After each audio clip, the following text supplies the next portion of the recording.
Hello everyone. आज हम लोग डिस्कस करते हैं लूप्स इन पाइथन।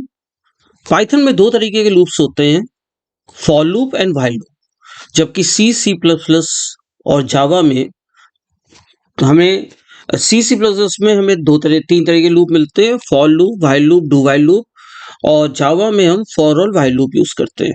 ठीक है, अब आते हैं जो हमने लास्ट टर्न पे आपको एक असाइनमेंट दिया था प्रैक्टिस करने के लिए, इसको डिस्कस कर लेते हैं। क्वेश्चन ये था कि कोई भी एक करेक्टर यूजर से इनपुट कराइए, ठीक है, करेक्टर, और बताइए क्या वो लोअर केस है, लेटर है, या अपर केस लेटर है, डिजिट या सिंबल है। तो चलिए इस प्रोग्राम को कैसे करते हैं। पाइथन आइडियली ओपन की हमने, एक हमने न्यू फाइल ओपन कर ली। जैसा कि ये क्वेश्चन कह रहा है कि यूजर से एक करेक्टर इनपुट कराइए। एक चीज याद रखिएगा, यहां पे मैं एक नोट लिख देता हूं कि in Python a character is maybe a single alphabet, upper case or lower case, upper or lower case, a digit, a symbol. It means Python में करेक्टर एक सिंगल अल्फाबेट हो सकता है A to Z, या तो upper case में या lower case में, डिजिट हो सकता है, सिंबल हो सकता है, and enclose with in single और डबल कोट्स। पाइथन में भी, यहां पे आपको बता दूं कि पाइथन और प्रोग्रामिंग लैंग्वेजेस से किस तरह डिफरेंट है। फॉर एग्जाम्पल, अगर मैं पाइथन में लिखता हूँ x इक्वल टू, एक सिंगल अल्फाबेट दिया जाता हूँ कैपिटल है, तो मैं सिंगल कोट्स में लिख सकता हूँ, या मैं ऐसे भी लिख सकता था x equal to double quotes में। यहाँ पे पाइथन में आप ये दे रहे हो सिंगल कैरेक्टर, तब भी पाइथन इसे स्ट्रिंग मांग रहा है। अगर आप यहाँ पे भी दे रहे हो डबल कोट्स में, तो पाइथन इसे स्ट्रिंग मांग रहा है। सिंगल कोट्स में देने पे अगर आप सिंगल कैरेक्टर दोगे तो वो वन कैरेक्टर स्ट्रिंग ट्रीट होगा, तो यहाँ पे ये वन कैरेक्टर स्ट्रिंग ट्रीट हो रहा है। लेकिन अगर हम यही चीज सी प्लस प्लस में करें, इन सी प्लस प्लस, ध्यान रखिएगा, अगर मुझे सी प्लस प्लस में इंट एक्स इक्वल टू एक कैरेक्टर देना है तो हम सिंगल कोट्स में लिखेंगे। और सॉरी, यहाँ पे मैंने डेटा टाइप गलत कर दी है, इसको मैं सही कर लेता हूँ, कैर एक्स। और अगर आपको स्ट्रिंग देनी है तो आप एक एरे बनाते थे, उसमें अगर आपने डबल कोट्स में दे दिया तो ये स्ट्रिंग होगा। ठीक है, तो चलिए पहला एक कैरेक्टर इनपुट करते हैं। तो मैंने लिख लिया ए। कैरेक्टर इनपुट करने के लिए, यानी स्ट्रिंग इनपुट करने के लिए पाइथन में इनपुट फंक्शन होता है, इंट इनपुट। इनपुट के अंदर हमने मैसेज दे दिया एंटर एनी कैरेक्टर। अब मुझे चेक करना है क्या ये लोअर केस है, अपर केस है, डिजिट या सिंबल है। नॉर्मली हम लोग सी प्लस प्लस में डायरेक्ट लिख देते थे एस्काई वैल्यू, कि अगर ए की एस्काई वैल्यू 65 से 90 के बीच में है तो प्रिंट कर दिएगा अपर केस लेटर। चलो इस प्रोग्राम को यहाँ पे रन करके देखते हैं। ये पाइथन में वर्क नहीं करेगा। मैंने रन किया, सेव किया। सेव करने में मैंने फाइल का नाम दे दिया file3। इसने मुझसे इनपुट मांगा, मैंने दिया W, तुरंत एरर आ गया। रीजन ये होता है कि इसमें ये ए एक स्ट्रिंग है, यानी कैरेक्टर आप मान सकते हो, और आप उसे कंपेयर कर रहे हो इंटीजर्स से। कैरेक्टर और इंटीजर्स के बीच में ये ग्रेटर देन या लेस देन या रिलेशनल ऑपरेटर यूज नहीं हो सकते। ऑटोमेटिक टाइप कास्टिंग नहीं होगी यहाँ पे, जैसे सी प्लस प्लस में हो जाती थी। तो उसका मैं तरीका आपको बाद में बताता हूँ। अभी आपके पास एक और तरीका है कि हम यहाँ पे सीधे लिख देते हैं कि अगर कैपिटल ए से greater than equal to capital A and A less than equal to capital Z है, तो प्रिंट कर देते हैं अपर केस लेटर। एलिफ ले आते हैं, एलिफ, इसी को हम कॉपी करके पेस्ट कर देते हैं यहाँ पे। अगर स्मॉल ए से स्मॉल जेड है तो ये हो जाएगा लोअर केस लेटर। अगर ये आपका 0 से 9, अब देखिए मैंने 0 से 9 को भी सिंगल कोट्स में लिखा है क्योंकि यहाँ मैं करेक्टर चेक कर रहा हूँ, ये हो जाएगा। और अगर इनमें से नहीं होता इट मींस प्रिंट, तो यहाँ पे तो हो जाएगा मैसेज डिजिट।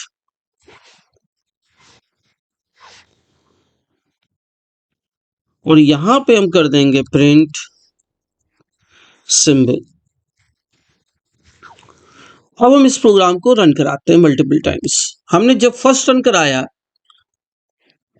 तो ये हमारा आउटपुट विंडो है और ये हमारी प्रोग्रामिंग विंडो है। मैंने एंटर एनी कैरेक्टर कराया ए, अब स्मॉल ए है ये, लोअर केस लेटर। फिर से रन करता हूं, एंटर एनी कैरेक्टर मैंने कैपिटल जेड कर दिया, अपर केस लेटर। फिर से मैंने रन किया, अब मैंने यहां कर दिया हैश सिंबल, और लास्ट में मैं एक डिजिट इनपुट करता हूं, 4 डिजिट। तो आप देख रहे हैं हमारा प्रोग्राम हर इनपुट को रिकॉग्नाइज कर रहा है और उसके अकॉर्डिंगली आउटपुट दे रहा है। ओके, नेक्स्ट दूसरा हमारा प्रोग्राम था कि आप 2 नंबर यूजर से इनपुट करें और बताएं पहला नंबर दूसरे से पूरी तरह डिविजिबल है या नहीं। बहुत सिंपल है। ये हम प्रोग्राम में आए, यहाँ पे हमने एक नंबर इनपुट किया a इक्वल टू इंट, क्योंकि हमें इंटीजर इनपुट करना है। इनपुट एंटर एनी नंबर, एक मैसेज दे दिया हमने। फिर हमने, या इसको हम यहाँ पे कर सकते हैं फर्स्ट नंबर, क्योंकि मुझे 2 नंबर लेने हैं। फिर मैंने यहाँ पे एक बीन इनपुट ले लिया, यहाँ पे लिख दिया सेकेंड नंबर। अब मुझे चेक करना है क्या पहला नंबर यानी ए दूसरे नंबर यानी बी से डिविजिबल है। तो ए मॉड बी अगर 0 है तो प्रिंट कर देंगे divisible, else print not divisible. इसको रन कराते हैं। 12 और दूसरा मैंने दे दिया 6, यस इट इज डिविजिबल। फिर से रन कराते हैं। अब मैंने दे दिया 12 और 5 नॉट डिविजिबल, क्योंकि 12 is not divisible by 5। I think clear होगा। थर्ड मैंने आपको लास्ट लेक्चर में पढ़ाया था, how to check the range of values in Python using and. ये उसी पे है कि आप 5 सब्जेक्ट में स्टूडेंट के मार्क्स इनपुट कराइए, टोटल और परसेंटेज निकालिए। जब परसेंटेज आ जाए तो उसके बेसिस पे डिवीजन निकालिए। चलिए इसको करते हैं। सबसे पहले हमने यहाँ पे एक मीनिंगफुल ले लिया, क्या चीज ले लिया, मार्क्स लेने हैं। तो मुझे 5 सब्जेक्ट में मार्क्स इनपुट लेने हैं। तो मैंने पहला वेरिएबल ले लिया m equal to int, point में मार्क्स हो सकते हैं तो मैंने फ्लोट ले लिया। इनपुट एंटर मार्क्स 1, इसी तरह मैंने 5 सब्जेक्ट में कर लिए।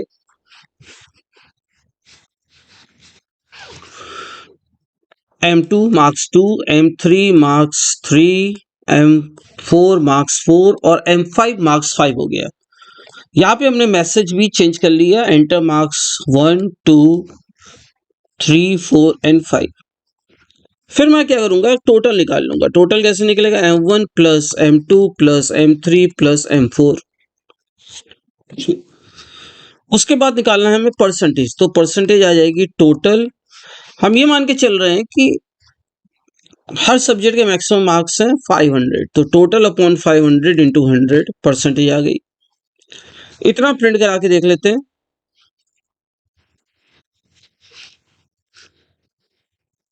टोटल कॉमा परसेंटेज, ठीक है। यहाँ पे रन करा देते हैं। तो यहाँ पे हम एक मैसेज दे देते हैं तो ज्यादा बेटर होगा, total marks equal to total and next is print percentage marks equal to पर। अब मुझे चेक करना है कि अगर percentage 60 and percentage less than equal to 100 है, तो इसका मतलब मुझे प्रिंट कर देना है फर्स्ट डिवीजन एलिफ अगर पर ग्रेटर देन इक्वल टू 45 है एंड पर लेस देन 60 है, तो प्रिंट कर देना है मुझको सेकंड डिवीजन।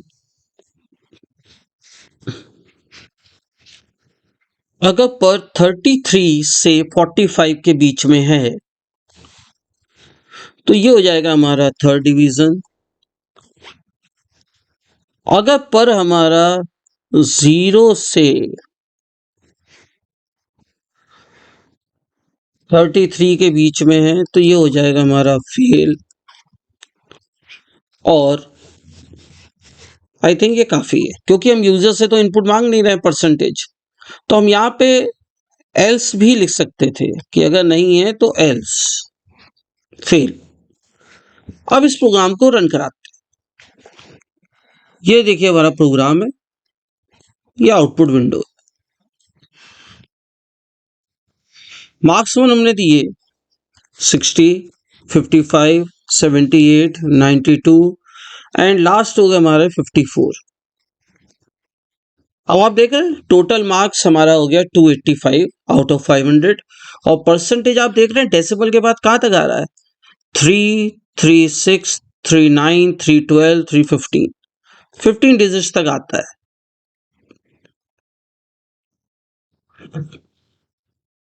इसको आगे चल के आपको राउंड ऑफ करना सिखाएंगे। इस समय हमारी सेकंड डिवीजन आ रही है 56% पे। आई थिंक ये क्लियर हो गया होगा। आज आपको हम एक बहुत ही इंपॉर्टेंट चीज सिखाने जा रहे हैं, और वो है इटरेटिव ऑफ लूपिंग कंस्ट्रक्ट क्या होता है। चलिए इसको समझते हैं इस तरीके से कि मान लीजिए मैं अगर आपसे कहूं, इसकी डेफिनेशन बाद में पढ़ते हैं, अगर मैं आपसे कहूं कि मुझे 5 बार हेलो प्रिंट मैसेज प्रिंट करना है, तो आप प्रिंट हेलो लिखोगे। अगर मैं एक बार लिखूंगा तो एक बार प्रिंट होगा, और यही मैं अगर 5 टाइम्स लिख दूं प्रोग्राम में और इसको रन कराऊं, तो आप देखेंगे 5 टाइम्स हेलो प्रिंट होके आ गया स्क्रीन पे। लेकिन अगर मैं आपसे कहूं इसको 100 टाइम्स प्रिंट करिए इस मैसेज को हेलो, तो नेचुरली आपको ये जो लाइन है ये आपको 100 टाइम्स यहाँ पे लिखनी पड़ेंगी, तब जाके ये उतने टाइम्स हेलो प्रिंट होगा।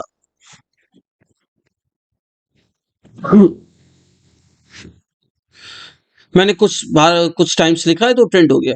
तो ये एक फीजिबल सोल्यूशन नहीं है, ये एक एफिशिएंट प्रोग्रामिंग नहीं है। एफिशिएंट प्रोग्रामिंग क्या होती है? एफिशिएंट प्रोग्रामिंग का मतलब ये होता है कि आपके प्रोग्रामिंग स्टेटमेंट यानी नंबर ऑफ लाइंस जो प्रोग्राम में है वो कम से कम हो और आपका पर्पस सॉल्व हो जाए। क्योंकि जब फाइल का साइज कम होगा, जब लाइंस कम होंगी तो फाइल का साइज कम होगा और वो मेमोरी में स्पेस कम ऑक्युपाई करेगा। ठीक है, तो इसलिए अब आप समझिए कि एफिशिएंट प्रोग्रामिंग में क्या होता है कि अगर मैं प्रिंट लिखता हेलो एक बार और मैं पाइथन को किसी तरह ये बता देता कि ये हेलो 5 बार एग्जीक्यूट होना है, यानी ये लाइन किसी तरह मैं बता दूं कि एग्जीक्यूट दिस स्टेटमेंट 5 टाइम्स, तो ये एफिशिएंट प्रोग्रामिंग हो जाती। अगर मुझे 100 टाइम्स से प्रिंट करना था तो मैं पाइथन को ये बता दूं कि यस ये स्टेटमेंट मुझे 100 टाइम्स एग्जीक्यूट करना है, लिखा है मैंने एक बार। ये पर्पस सॉल्व होता है हमारे इस टॉपिक से, इटरेटिव और लूपिंग कंस्ट्रक्ट से। इटरेटिव और लूपिंग कंस्ट्रक्ट क्या होता है? इसमें हम एक स्टेटमेंट या एक से ज्यादा स्टेटमेंट, जिनको हम बोलते हैं set of statements, set of statements को हम बार बार एग्जीक्यूट कर सकते हैं मल्टीपल टाइम्स, जब तक हमारी कंडीशन फुलफिल नहीं हो जाती है। जैसे मान लीजिए मैं आपसे कहूं printing hello 100 times on the screen, printing first N natural numbers हो गए, मतलब नेचुरल नंबर होते हैं जो 1 से स्टार्ट होते हैं। तो मैंने कहा फर्स्ट 10 नेचुरल नंबर्स प्रिंट कीजिए, फर्स्ट 20 नेचुरल नंबर्स प्रिंट कीजिए। वहां पे एक हमें इस कंस्ट्रक्ट का यूज होगा। या हम किसी नंबर की टेबल प्रिंट करना चाहते हैं, 5 for example 5 into 1 5, 5 2 10, 5 3 15 and so on. तो पाइथन ने दो तरीके के लूपिंग कंस्ट्रक्ट दिए हुए हैं हमें। पहला है फॉर लूप, इसको पाइथन में काउंटिंग लूप भी कहते हैं। और दूसरा होता है while loop, also known as conditional loop. एक एक करके इसको समझते हैं। तो आज हम लोग समझेंगे फॉर लूप क्या होता है। फॉर लूप का सिंटेक्स देखिए पाइथन में क्या होता है। आपने अगर C++, जावा का फॉर लूप पढ़ा है तो यहाँ पे पाइथन का फॉर लूप का सिंटेक्स बिल्कुल डिफरेंट है। देखिए कैसे है।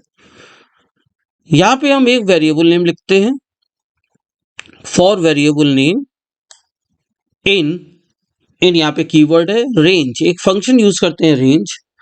रेंज के अंदर हमें 3 वैल्यू पास करनी होती है, कॉमा सेपरेटेड। स्टार्ट वैल्यू यानी लूप कहां से स्टार्ट होगा, स्टॉप वैल्यू यानी कहां पे स्टॉप होगा, और स्टेप वैल्यू यानी हर बार लूप में जो ये वेरिएबल आपने पास किया इसकी वैल्यू कितने से इंक्रीमेंट होगी। कोलन लगता है, याद रखिएगा कोलन। उसके बाद फॉर के अंदर आप इंडेंट करके लिखेंगे स्टेटमेंट 1 2 एंड सो ऑन। चलिए एक एग्जांपल करते हैं। जैसे मैंने कहा कि 5 टाइम्स हेलो प्रिंट कीजिए, तो देखिए मैंने क्या लिखा, फॉर वेरिएबल का नेम ले लिया आई इन रेंज। सिंटेक्स देखते आइएगा, आई एक वेरिएबल है जो लूप को एग्जीक्यूट कर रहा है। स्टार्ट वैल्यू हो गई मान लीजिए 1, क्योंकि मुझे 5 टाइम्स प्रिंट करना है तो मैं फोन टू 1 से लेके 5 तक लूप चलाऊंगा। फिर मैंने लिख दिया 5 क्योंकि मुझे 5 टाइम्स चलाना है, और फिर लिख दिया मैंने 1, यानी हर बार आई की वैल्यू 1 से बढ़ेगी। देखिए इस तरह समझिए, जैसे मान लीजिए स्टेयर्स जा रही हैं कहीं पे, मान लीजिए 100 स्टेयर्स हो, मैंने कहा आप 10 स्टेयर्स चढ़ के जाइए। तो जब आप पहली स्टेयर चढ़ोगे तो आप इनिशियल काउंट क्या रखोगे, 1। फिर जब दूसरी स्टेयर चढ़ोगे तो आप काउंट बढ़ा के 2 कर दोगे, फिर 3 कर दोगे, फिर 4, और इसी तरीके से आप 10th स्टेयर पे पहुंच जाओगे, और जब आपकी काउंट 10 हो जाएगी आप रुक जाओगे। इसी तरह लूप में भी हमें इनिशियल वैल्यू बतानी पड़ती है 1, रुकना कहाँ पे, जब 5 हो जाए, और हर बार बढ़ना कितने से, 1। अगर मैं यहाँ पे 2 लिख देता, इसका मतलब अब ये पहले 1 होगा, फिर 3 होगा, फिर 5 होगा, यानी आप एक एक स्टेयर स्किप कर रहे हो। अब इसको मैं यहाँ पे प्रिंट करता हूं, और यहाँ पे हमें प्रिंट क्या कराना है, हेलो। तो मैंने यहाँ पे हेलो लिख दिया। अब अगर आप यहाँ पे रन कराएंगे तो आप देखेंगे हेलो 4 टाइम्स प्रिंट हो रहा है। ये देखिए 1 2 3 4, जबकि मैंने यहाँ 5 लिखा है। तो यहाँ पे एक टेक्निकलिटी आप समझ लीजिए कि पाइथन के फॉर लूप में जो आप स्टॉप वैल्यू देते हो, स्टॉप वैल्यू ये इंक्लूड नहीं होती है। लूप हर समय स्टॉप वैल्यू से एक कम चलता है। इसका मतलब अगर मुझे 5 टाइम्स लूप चलाना है पाइथन में तो मुझे यहाँ पे 6 लिखना पड़ेगा, तब वो 1 से 5 चलेगा। Is that clear. अब देखिए यहाँ पे 5 टाइम्स हेलो प्रिंट होके आ रहा है। अगर मैं यहाँ पे लिख देता 3 तो लूप कितने टाइम्स चलता, 1 से 2, यानी 1 और 2 के लिए, तो ये 2 टाइम्स ही हेलो देता।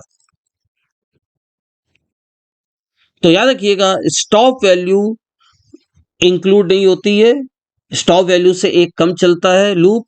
तो जब भी आप लूप चलाएं तो स्टॉप वैल्यू एक ज्यादा दें। याद रखिएगा the loop is executed from start value to stop value -1, यानी 1 लेस देन स्टॉप वैल्यू। अब यहाँ पे स्टार्ट वैल्यू, स्टॉप वैल्यू और स्टेप वैल्यू, यानी अगर हम देखें तो स्टार्ट वैल्यू और स्टेप वैल्यू ऑप्शनल है। इसको मैं बाद में बताता हूं आपको क्या है, ठीक है। तो चलिए एक बार फिर से देखते हैं ये लूप चला कैसे होगा। आपको बहुत सिंपल सी लॉजिक है। यहाँ पे मैं एक आपको समझा देता हूं इसका एग्जीक्यूशन बहुत इंपॉर्टेंट है। चलिए देखिएगा, यहां पे ये आई है, यहां पे हमारी स्टार्ट ये आई हो गया मान लीजिए, ठीक है। उसके बाद ये हमारी स्टॉप वैल्यू हो गई और ये हो गया हमारा स्टेप वैल्यू हो गई। आई थिंक क्लियर है यहाँ पे। अगर आप देखें तो शुरू में आई की वैल्यू स्टार्ट वैल्यू के इक्वल है, तो आई की वैल्यू स्टार्ट वैल्यू हो गई यानी 1, स्टॉप वैल्यू थी 6। क्या 1 6 के हुआ आया, तो इसने चेक किया कि क्या 1 6 के इक्वल आ गया है, क्या स्टॉप वैल्यू के इक्वल आ गया आई की वैल्यू, नहीं। आंसर मिला हमें नो, फॉल्स। तो हम स्टेप वैल्यू में क्या किया, स्टेप वैल्यू का मतलब होता है, ये देखिएगा, स्टेप वैल्यू का मतलब होता है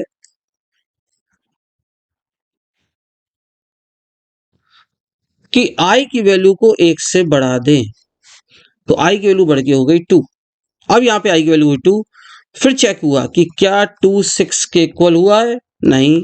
आंसर मिला हमें फॉल्स। अब आई स्टेप वैल्यू बढ़ के हो गई आई की 3, यानी आई इक्वल टू 2 + 1 यानी ये हो गई 3।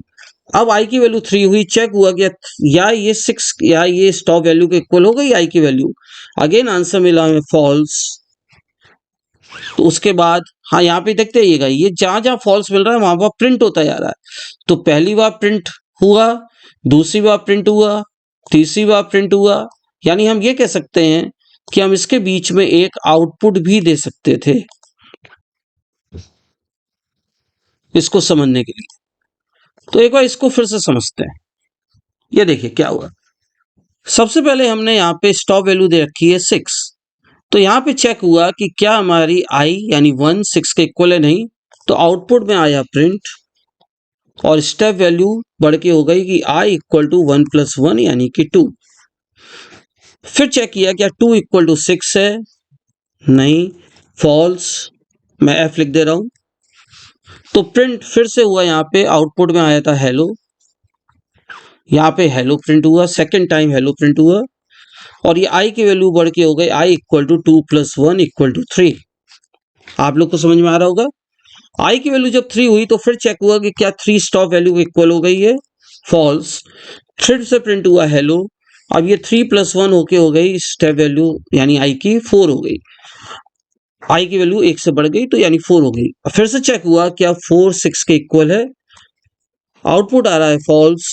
फिर से हेलो प्रिंट हुआ, फिर 4 + 1 में 1 हुआ तो स्टेप वैल्यू 1 से बढ़ के आई की वैल्यू 5 हो गई। फिर जब 5 हुई तो चेक हुई क्या ये 5 6 के इक्वल हो गया स्टॉप वैल्यू के, नहीं, फॉल्स। फिर से हेलो प्रिंट हुआ, अब 5 + 1 इक्वल टू 6 हो चुका है।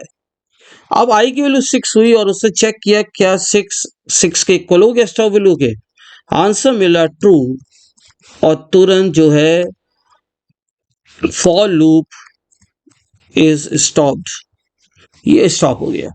तो आप देख रहे हैं कितनी बार हेलो प्रिंट हुआ, 1 2 3 4 5। ये इस तरीके से लॉजिक इसकी वर्क करती है। अब आता है ये पॉइंट कि स्टार्ट और स्टेप वैल्यू ऑप्शनल होते हैं। इसका मतलब अगर मैं यहाँ पे सिर्फ 5 लिख दूं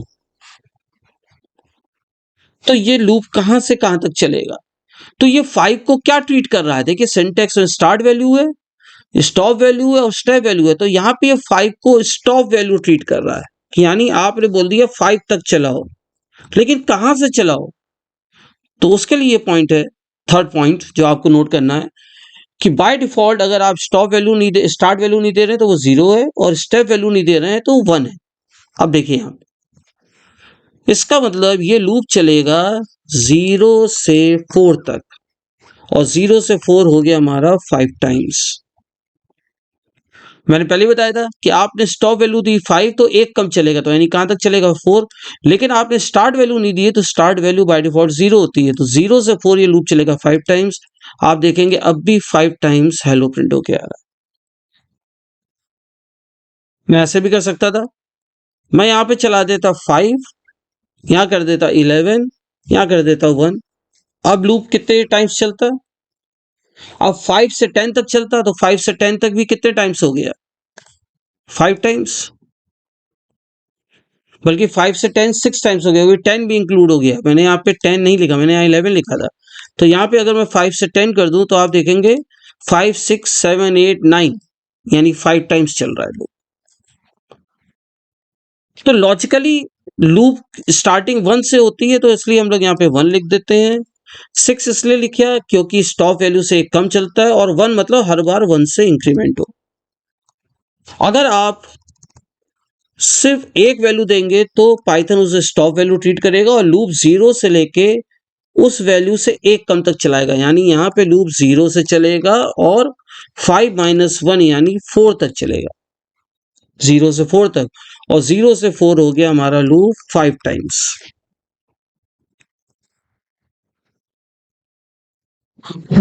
दूसरा example, first 10 natural numbers print करने। देखिए बहुत ही सिंपल है। नेचुरल नंबर्स वो होते हैं जो 1 से स्टार्ट होते हैं और सो ऑन वहां से इंक्रीमेंट होते जाते हैं 1 1 से, यानी 1 2 3 4 5, यानी हमें 1 से 10 तक लूप प्रिंट नंबर्स प्रिंट करने हैं। तो देखिए हम क्या करेंगे, फॉर एक वेरिएबल ये आई इन रेंज। अब नेचुरल नंबर 1 से स्टार्ट होता है तो आप ये नहीं लिख सकते 10। अगर आपने ये लिख दिया तो ये लूप चला देगा 0 से 9। 0 is not a natural number, ध्यान रखिएगा।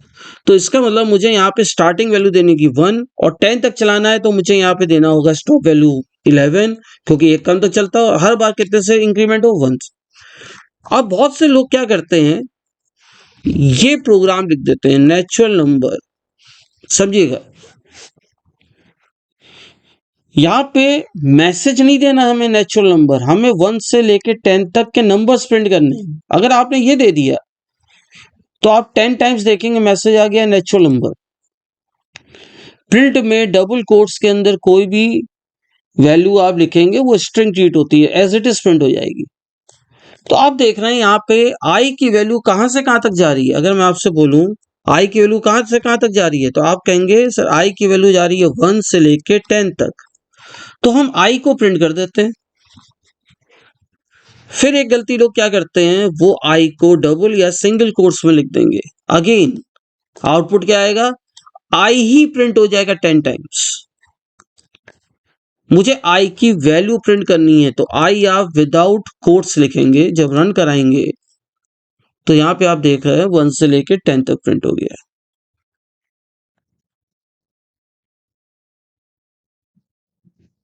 नेक्स्ट क्वेश्चन है कि write a program to print all odd numbers from 1 to 10। Odd numbers क्या होते हैं? ऑड नंबर्स हम दो तरीके से निकाल सकते हैं। पहले that are not divisible by 2, और दूसरा तरीका होता है that starts with 1 and increment at a gap of 2। यानी जो 1 से स्टार्ट होते हैं और दो के गैप पे बढ़ते जाते हैं। तो अब सेकंड लॉजिक करते हैं। अभी तो हम क्या करेंगे, यहां पे हम लूप चलाएंगे for I in range, loop चलाएंगे 1 से कहां तक चलाना है हमें, all odd numbers from 1 to 10, तो 11 तक चलाएंगे। अब यहां पे हम स्टेप वैल्यू कर देंगे 2 और आई को प्रिंट कर देंगे विदाउट कोट्स। तो आप देखिएगा यहाँ पे आई कैसे प्रिंट होगा। पहले आई की वैल्यू क्या होगी 1, फिर 2 से इंक्रीमेंट होके क्या हो जाएगी 3, फिर 5, फिर 7, फिर 9। और अगर आप देखें तो 1 3 5 7 9 ही हमारे ऑड नंबर है। रन कराते हैं, इसलिए एक एक्सरसाइज हमने प्लान की है जिसमें सारे इवन नंबर्स प्रिंट करने हैं 1 से 10। कोई भी नंबर इनपुट करना है और उसकी टेबल प्रिंट करनी है 10 तक। जैसे अगर n5 है तो मैं चाहता हूं आप इसको दो अलग अलग फॉर्मेट में प्रिंट करें। एक फॉर्मेट तो हो जाएगा कि अगर 5 है तो 5 1 5 आ रहा है, 10 आ रहा है, एंड सो ऑन, ये वाला। और एक आ रहा है हम चाह रहे हैं कि टेबुलर फॉर्म में आए ऐसे। और थर्ड प्रोग्राम है आपका स्क्वायर एंड क्यूब प्रिंट करने हैं सारे नंबर्स के 1 से 20 तक। Okay, that's all for today, thank you.